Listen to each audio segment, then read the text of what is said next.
And the recording has now started. And we will move ahead with the presentation. So, welcome everyone to the judges briefing for this season of Senior League and Junior League of Debating Society Germany. My name is Alex. I am a co-organizer of Senior League, and together with my colleague Sunny, I will be giving you a presentation on the topic of the WSDC debate format, how to judge WSDC debates, and then we will follow it up with a question and answer session where you can ask any questions or bring up any points that you would still like to discuss about judging. We're planning about an hour for the presentation. This may seem very long, but you will see that there is actually quite a bit of material to cover. And judging WSDC debates is not as straightforward as one might expect. So bear with us, please, and apologies if this does get lengthy. And then for the Q&A session, we're planning half an hour. And if we exceed that, we might have to move it to email questions or some other format later on if there are too many. But based on last year's experience, I'm optimistic that we will be able to keep to that timetable. So that's it in terms of housekeeping. Please save any questions that you have for the end of the presentation. We will not be taking intermittent questions because we cannot pause the recording every time. So any questions that you have, just ask them at the end or type them into chat and we will answer them at the end of the presentation. So with that, I hand over to Sunny to give us an introduction to the WSDC debate format. Hi, and thank you. Am I audible? Yep. Great. So let's start with the format. I have a picture of how the debate actually works. You might go to the next slide, please. We have a crossfire. So proposition starts, then the opposition responds, and there's a specific order of speeches. And I will go to every single speaker to let you know which task each of them has. So moving on to the first proposition, they start the debate and define the motion, locate the debate, and introduce a line of argumentation and a team line. And they have at least one argument sorted by importance in descending order. So the most important arguments will be brought up in the first debate.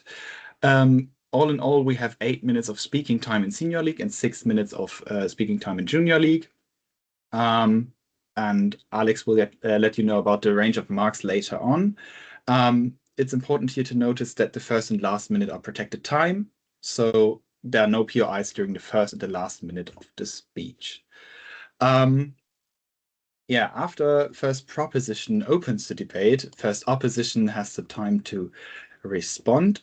They can agree or disagree with the definition or expand the motion if needed. And if the definition by first proposition seems inappropriate or unfair, they explain to us why, and they may come up with a better one.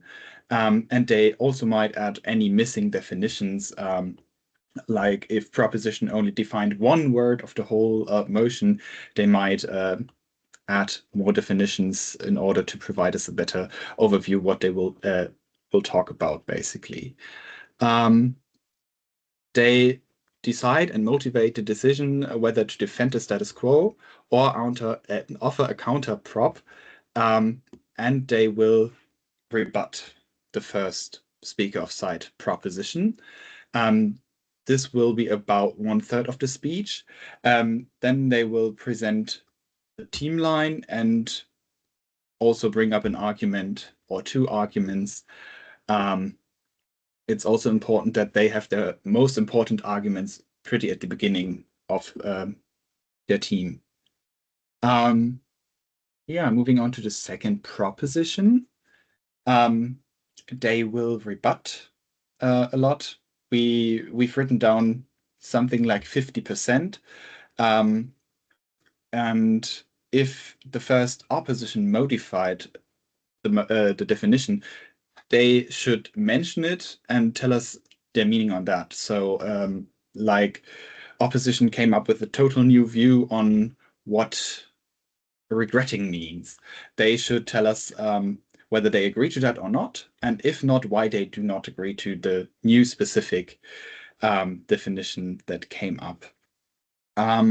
They are also required to reconstruct, so they will do some kind of a rebuttal of the rebuttal and tell us why their points are still relevant and why the rebuttal that opposition made might be wrong.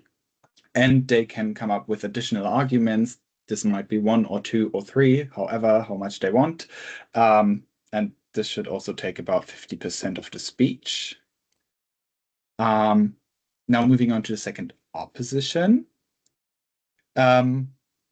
It's pretty the same here like in second proposition. They will also rebut, they will also reconstruct and come up with additional arguments. We think that they might need a little bit more time to rebut proposition because they have more content that has been offered. But also, it's pretty the same procedure as second proposition. Then we have third proposition, and there are, I believe that we will see many different strategies here. The goal is that side proposition rebuts the arguments provided by the opposition and that they reconstruct their own case, that they also link everything back to the case and maybe bring up some new examples. And usually there are not no new arguments in third speeches, but if the first speaker came up in the team line with, well, the third speaker will come up with an argument, that's okay. And there is no need to repeat or summarize every single point that has been made. I think there are many different strategies, like we see teams coming up with a chronologically sorted speech where they tell us everything that has been said, but they don't manage to bring it to the next level. And we try to see in the third speech the most relevant things that have been said, and also like why are their points still relevant to the debate at all.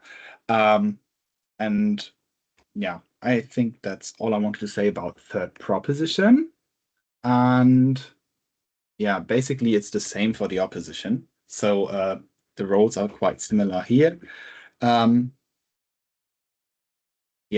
I guess that's it on third opposition as well, because they are doing pretty the same thing.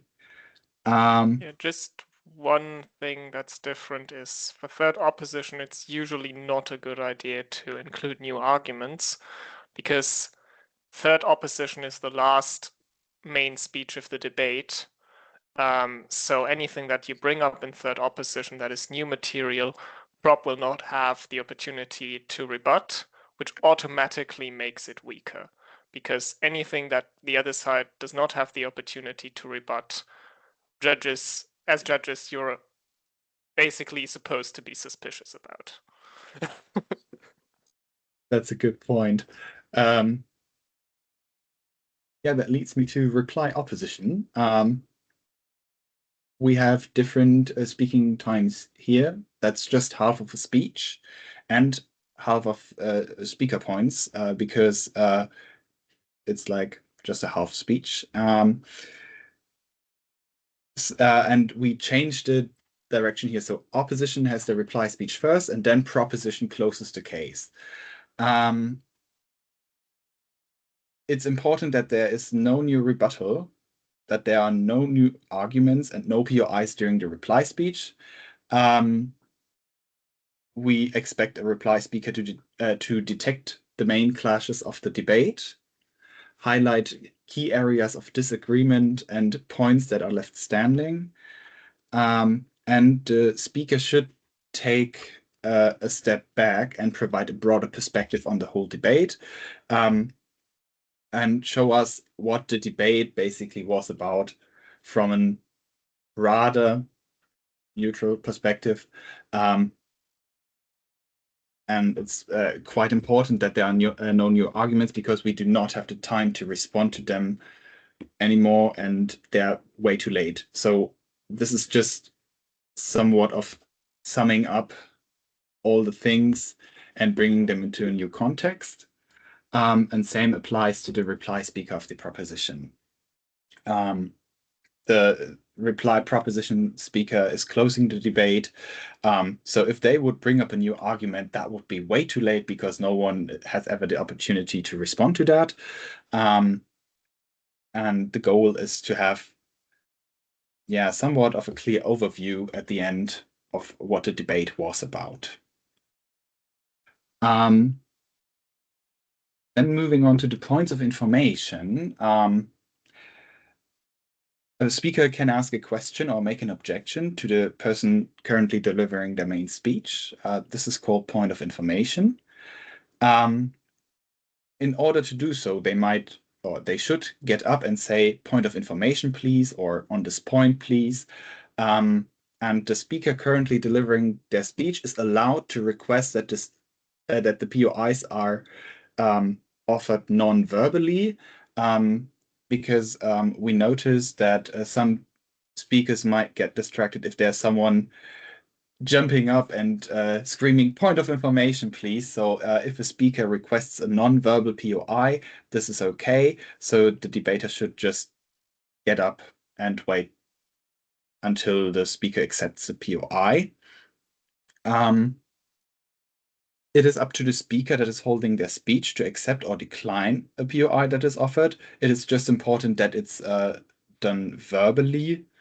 And POIs should be taken at that time when they're offered, and not like a speaker coming up at minute 6:30 in senior league with, if there's a POI, I will take now one. If a speaker offers a POI to the person currently delivering their speech, they should take it within a pretty close time frame, and not just like 5 minutes later. If the POI is accepted, the speaker is expected to briefly respond before moving on with their speech. And a POI shouldn't be longer than 15 seconds, because a POI is not a rebuttal. A POI is just a short question or objection, not a whole rebuttal on an argument. Please let them know that, or let your speakers know that POIs shouldn't be longer than 15 seconds. Moving on to what happens after the debate. After the end of the last speech, judges should thank the teams and encourage them to shake hands with each other.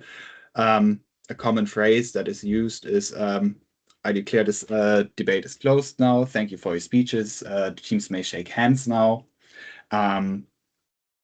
Judges and debaters retire then to different rooms. It's a common practice that the judges will stay in the debate room and the debaters will leave the room. And we as the judges take our time to review the notes and make a preliminary decision. And when all judges are ready, the chair judge moderates the judges' deliberation. After the deliberation, the chair judge announces and explains the decision to the teams in a short speech, which is known as an oral adjudication or reasons for decision. But you might transfer this to another judge. For example, if you have a split decision and the chair judge was the one who didn't agree with the other two judges, they might delegate it to another panelist if they want to. But usually the chair judge is announcing the decision to the teams. With that being said, I will hand over to Alex to talk about how to judge. Yeah, so now that you know, or most of you probably already knew how a debate is structured, we'll talk about how to judge a debate. which is less straightforward. So we have in the WSDC format 3 categories that we're supposed to think about while judging. Style and content, which each count for 40% of a speech's overall mark or grade, and strategy, which counts for 20%. Generally, we expect judges to consider all 3 categories and take notes on all 3 categories. And it is encouraged, but not required, to also mention them when you give feedback and OA speeches and kind of say, okay, on content, this was our decision. On style, we felt this way. On strategy, we felt this way. Just so it's transparent to the debaters. But this is a suggestion. And it is perfectly acceptable for judges to base a decision on differences in any of these categories. So content is not privileged over the others beyond being 40% of the grade. And it is perfectly possible for style to outweigh content, for content to outweigh strategy, and for strategy to outweigh style or any other combination. Of course, it's rarer that strategy outweighs one of the other two because the point budget for strategy is half of what the other two are. But in general, this is perfectly equivalent, and any of these 3 categories can be the deciding factor in a debate. Starting with style. So style deals with how the content in a speech is presented. And what we expect from a speech with good style is that it's comprehensible, clearly structured, confidently delivered, respectful, and professional. So comprehensible means the volume is appropriate, they're not speaking too slowly or too quickly, their delivery is steady and mostly uninterrupted, and they don't use any kind of specialized vocabulary that we can't expect the other people in the debate to understand. Clearly structured means that they order their content in a sensible way, and they signpost their transitions using signal phrases or pauses so that we always know where in their structure they are currently standing. Confident delivery means they're facing the audience, they're not looking at their notes or out of the window, and they have a secure stance. They are speaking freely rather than reading out notes. This is very important. We do expect free speaking from debaters, especially from experienced debaters, but in general, this is something that we expect, and we do not want to encourage the reading out of pre-written speeches. So that should be penalized in style if it happens. And confidence also means that the speaker is not thrown off too much by POIs or other reactions that are happening in the room. Respectfulness means that while speakers may choose to use emotion in their speech as a stylistic device, they should not do so excessively, and they should never be aggressive or condescending towards their opponents. And if they are, you are perfectly within your rights to penalize them for that in their style mark. As kind of the cherry on top, which we only expect from more advanced debaters, good style or excellent style means also that a speech is engaging. So the speaker is modulating their voice, maybe throwing in a joke or two, although that also needs to be done with moderation, using body language, using gestures, rhetorical devices to just make their speech more effective. This is something, a way in which experienced speakers and strong speakers can gather additional points in style beyond the basic expectations. Also important, what we do not consider in style, we do not mark language skills. So do not mark speakers down for grammatical or vocabulary errors. As long as you understand what they're trying to say, that is fine. And try not to be biased for or against native speakers or specific accents. I know it's hard, I know we all struggle with it, but do try your best to keep it in mind. We also don't judge vocal pitch and timbre because that is something that is very hard to control and can also be unhealthy if speakers try to kind of mask their voice to have a different pitch than their natural pitch. So never score someone differently for having an especially pleasant or unpleasant voice. And we also do not judge visual features at all. So what they wear does not matter. How much makeup they have on does not matter. The only thing in terms of visual features that matters is body language and gestures. Yeah, that's it for style. Moving on to content. So content deals with what they present in their speeches, so the arguments and rebuttals. And a strong argument or rebuttal is well explained, it is logically coherent, it is relevant, comprehensive, and it is usually backed by evidence. So there should not be any major gaps in their analysis. They should explain it all the way through. They should make sure that their causal mechanisms that they try to convince us of are not fallacious or contradictory.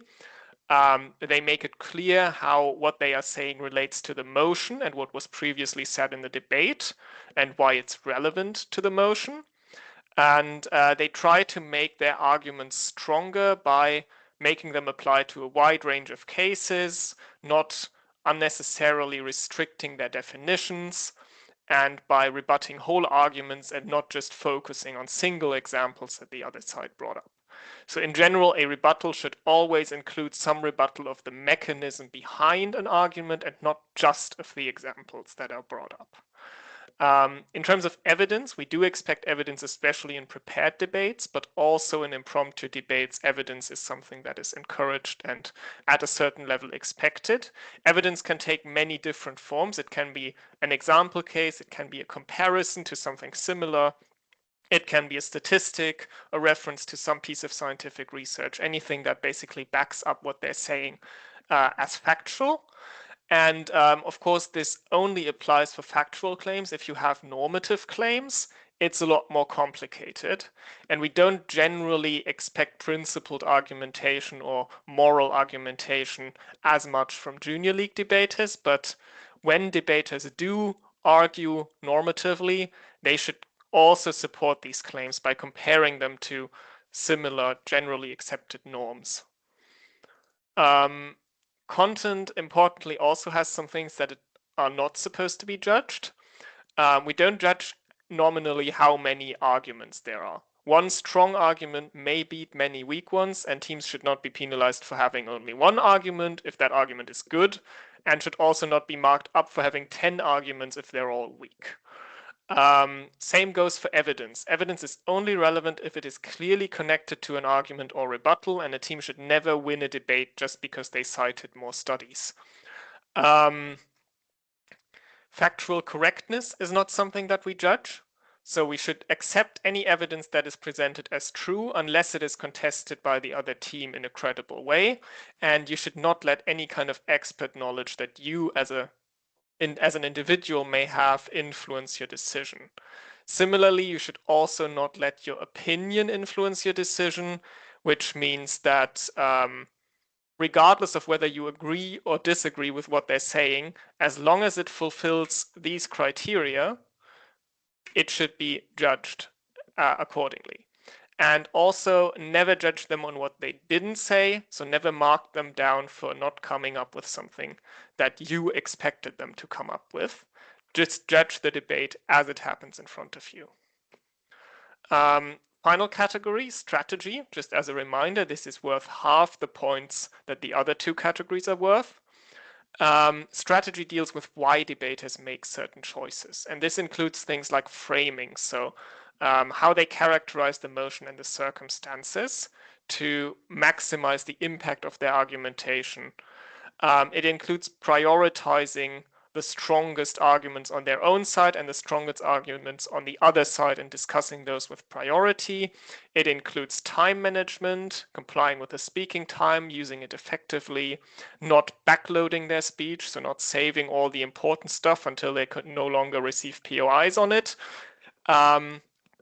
Being consistent within the team, so not contradicting their teammates and not contradicting the team line that was announced in first, and just in general being honest and sportsmanlike with the way that they engage with the other teams. So not straw manning, not trying to rebut only the weak arguments, but focusing on taking the other side on their highest ground and rebutting the strongest version of their arguments. This is what good strategy is. And that moves us beyond the basic categories and towards a specific topic, which is judging POIs. So during a debate, every speaker is expected to offer about 6 and accept 1 or 2 POIs. Of course, this varies depending on the experience level. So very inexperienced rooms, we might not expect everyone to offer all 6 POIs, but this is the general rule. Accepting no POIs or too many of them, there is such a thing as accepting too many because that takes away from their own speech too much, is penalized in strategy. And the quality of responses to POIs is assessed in content. Importantly, the quality and the amount of POIs that are offered is not assessed as part of one of the 3 main categories, but separately because it's not part of the speech. And so this is the famous or infamous POI adjustment, and this is always relative to the quality of the speech. So if a speaker gives a good speech and good POIs, you don't need to make a POI adjustment. It's just good. Same if the speech and the POIs are bad, or the speech is bad and there are no POIs offered.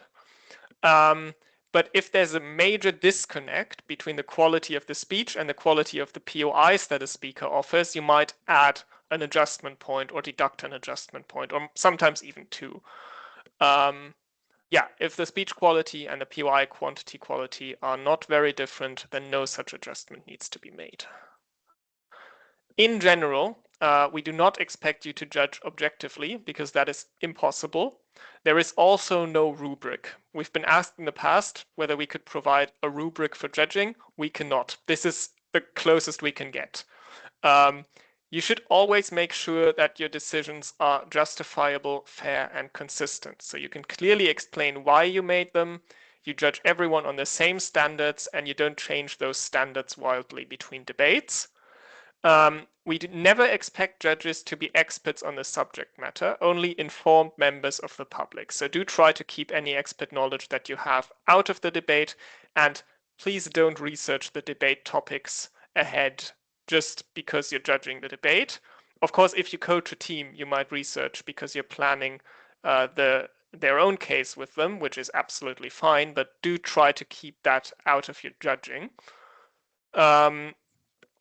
And also, in general, we expect judges to be friendly and constructive, especially when it comes to feedback. And we have a more detailed slide on feedback later on. Now that you know what to pay attention to when you're judging, we want to talk a little bit about how to actually set the scores or the marks. And the way that it works is there's a category score for each of the categories. These range from 24 to 32 for style and content, and from 12 to 16 for strategy, which means that the scores for overall speeches range from 60 to 80. So I don't want to see any 55s or 90s. Half points are allowed, so you're allowed to give a 28.5 for content, which means you are also allowed to give a 70.5 for a speech. And the range of marks for reply speeches is half that of a normal speech. No quarter points in reply speeches. You're allowed to give half points, but just because the range of marks is halved does not mean you're allowed to give quarter points. Yeah, so category scores in reply speeches range from 12 to 16 for style and content, and from 6 to 8 for strategy. Very important point, the team that you award the win must always have more total points on your mark sheet than their opponents. We do not allow low point wins. So if in the end you have a disconnect between what you feel is the team that won the debate and the team that you have more points for, always adjust the points. Never adjust your overall decision, because you will have to defend that decision in front of the debaters in your OA and in your feedback. So you should not say, okay, I thought proposition was better, but op ended up having more points, which is why I gave it to op. You should always adjust your points to match your overall feeling about the debate. But it rarely happens that there's a disconnect. Calculating these scores is a lot easier than it sounds. So what we have to keep in mind is that a decent average speech gets 70 points, which is the middle of the range. And you can just track your points as deviations from the average, so as pluses and minuses. So as the debate happens, you just write down +1 if they do something well, you write down -2 if they do something terrible, you write down +0.5 if they do something well that is not very important. And then you sum up all of these pluses and minuses, which you don't need a calculator for. It's really easy because it's only small numbers. And then you just add 70 to the sum of all these deviations, and you come out with the score for the speech. And for reply speeches, you simply do the same thing, divide everything by 2, and round to the nearest half point, because, as I've already mentioned, quarter points are not allowed. Yeah, I hope this is reasonably clear. Otherwise, you can just check the slides again and read through the math. I promise you it makes sense. Talking a little bit about score calibration. As I've already said, a decent average speech receives 70 points. Assuming they're equally good in all 3 categories, that would mean 28 style, 28 content, and 14 strategy. But of course, the mix may vary. You have very stylistic speakers whose argumentation is not that good. You have very analytical speakers who have weak style. So these things can vary, but a decent average is 70 points. And a speaker who did not give a speech at all receives the lowest possible mark, which is 60 points. This also means that you should reserve the 60 for this scenario and not give 60s to a speech that was actually given. The worst speech that is given is at least a 61. The vast majority of speeches that happen, we generally aim for about 95% or more, are scored between 65 and 75 points. So the outer margins of the distribution should be very rare. And you should try to be symmetric in this. So give about as many 72s as you give 68s, about as many 74s as you give 66s, and so on. Do not revel in being a strict marker. Nobody benefits from that. It's just annoying.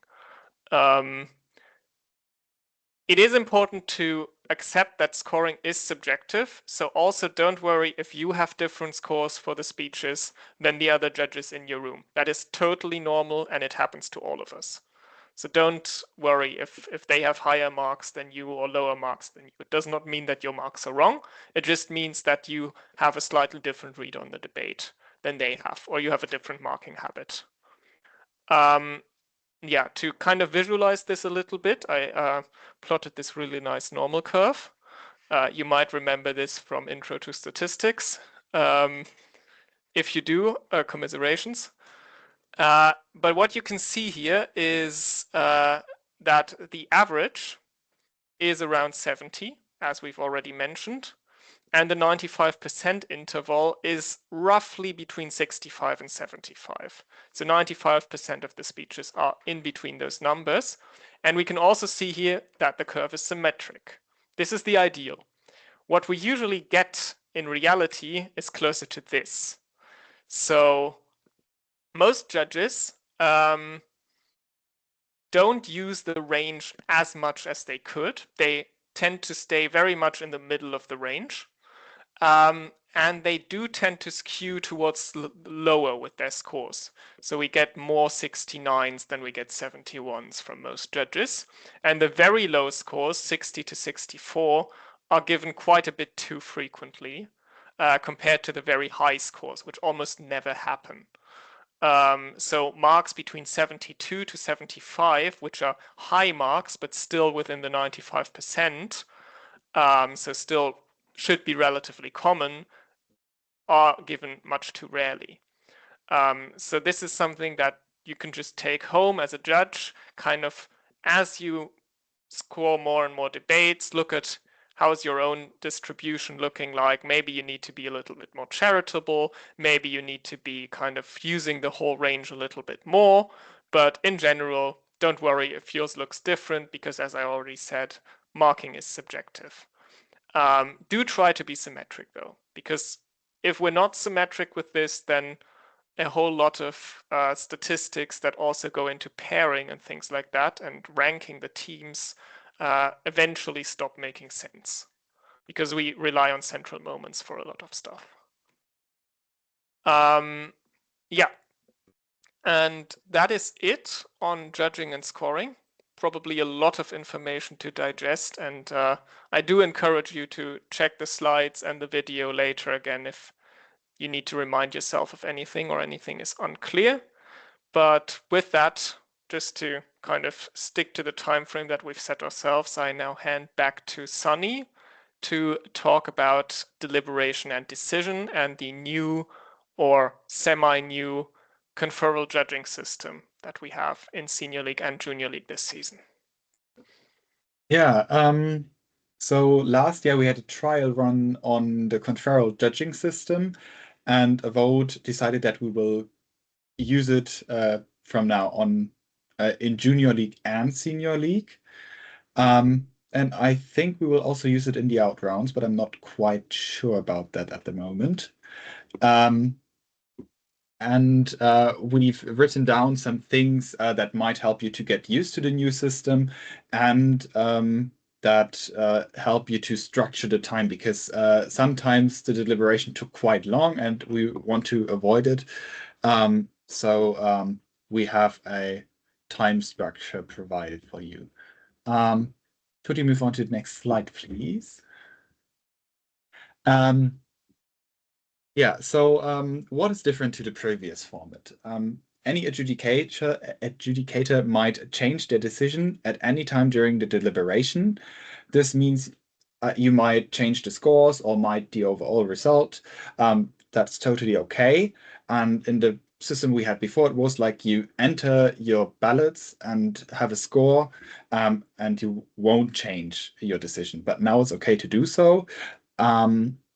And the procedure is that you have your own decision as an adjudicator, and then you will deliberate as a judges panel. And the deliberation is led by the chair judge. And all judges, including the shadow judges, are expected to participate in this deliberation. And you will, we have one slide on what you will be talking about.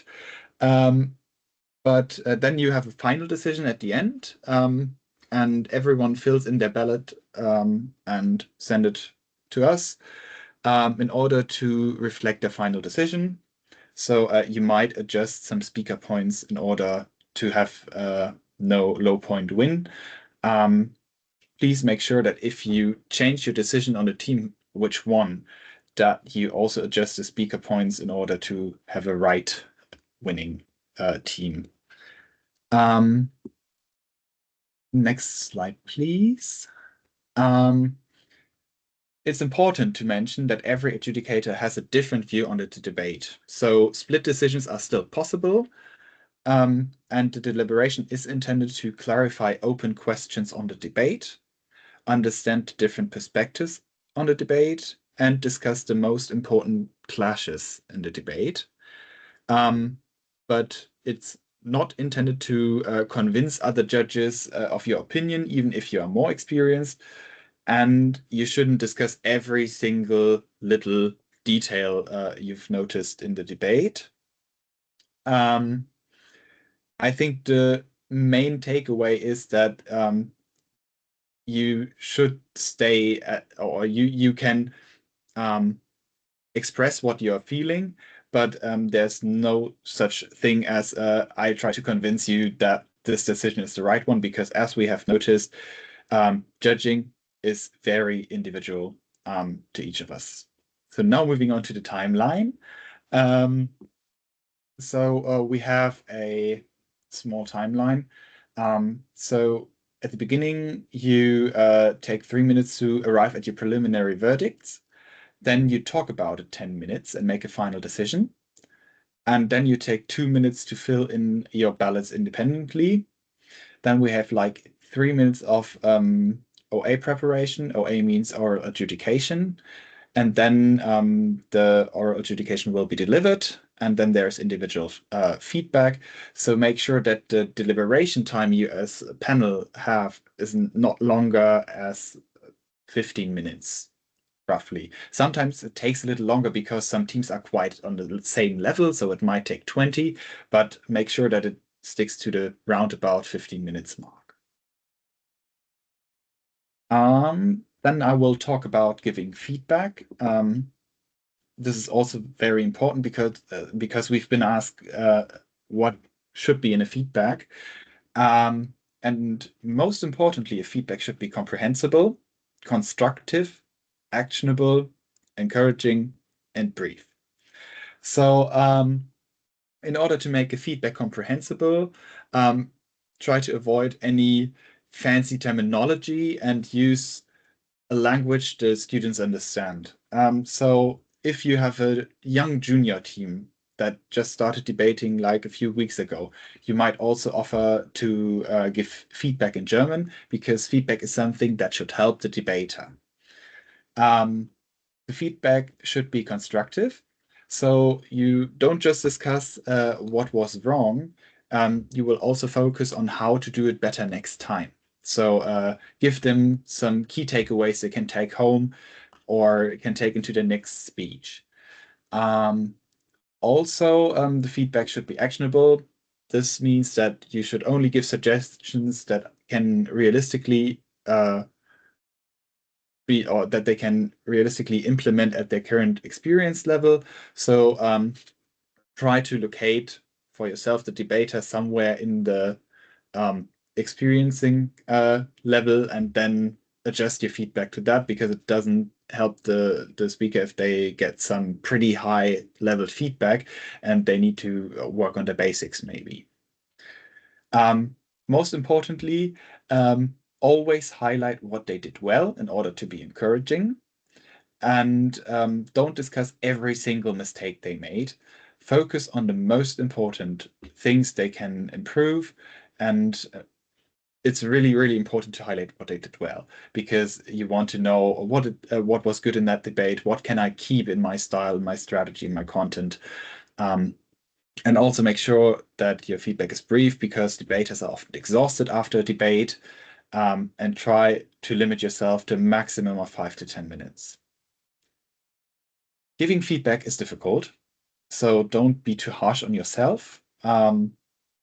You may choose to give feedback with your co-panelists, because sometimes all of you have to say the same thing to one speaker, so it's not pretty efficient to tell one speaker 3 times that he did something not good. So maybe you talk to each other and try to give the feedback together. Never question or criticize your own or another judge's decision during feedback, and never reveal or discuss your or another judge's exact speaker points to the speakers. They will ask you, but this is not any kind of information that should be given to them. That is just relevant for us in a tournament, but not to them at all.